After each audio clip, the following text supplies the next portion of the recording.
Magandang gabi mga kahuwan. Narito na ang weather update today. Live, Philippines. Update na muna tayo sa lagay na ating panahon ngayong araw ng Lunes, June 17, 2024. Sa kasalukuyan nga itong southwest monsoon o habagat, patuloy pa rin yung epekto nito sa may kanlurang bahagi ng Southern Luzon at Visayas. Kaya ingat sa ating mga kababayan sa areas na yan. So para naman sa maulap na papawirin at mga kalat-kalat na pag-ulan, pagkidlat, pagkulog, inaasahan natin to sa may Palawan area, sa may Western Visayas, sa may Negros Oriental at Zamboanga Peninsula. Kaya yung ating mga kababayan na nakatira sa areas na yan, lalo na yung mga inuulan ng mga nakaraang araw pa, ay pinag-iingat nga natin sa mga banta ng pagbaha o hindi kaya pagguho ng lupa.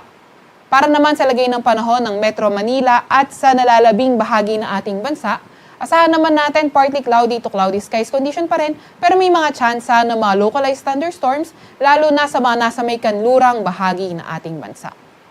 Sa kasalukuyan din naman ay wala tayong namomonitor na low pressure area or bagyo sa loob or malapit sa ating Philippine Area of Responsibility.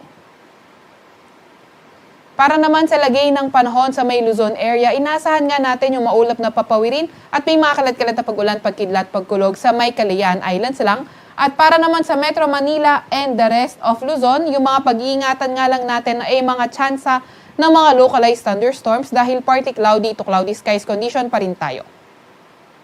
Agwat ang temperatura sa Metro Manila at Lawag ay 25 to 33 degrees Celsius, 18 to 25 degrees Celsius sa may Baguio. Sa may Legazpi naman ay 26 to 33 degrees Celsius at sa may Tagaytay ay 22 to 32 degrees Celsius. Para naman sa may Puerto Princesa, 25 to 32 degrees Celsius at 26 to 32 degrees Celsius sa may Calayan Islands.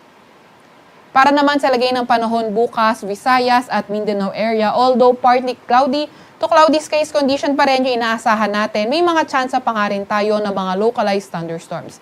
And then, pinag-iingat pa nga rin natin yung mga nasa may kanlurang bahagi ng Visayas and Mindanao area dahil hindi natin tinatanggal yung mga possibility ng mga localized thunderstorm na mas mataas sa areas na yan.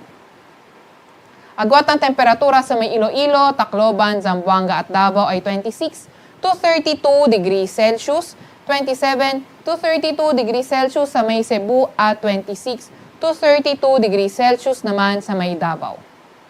Wala pa rin tayong nakataas na gale warning sa kahit na anong baybayin ng ating bansa.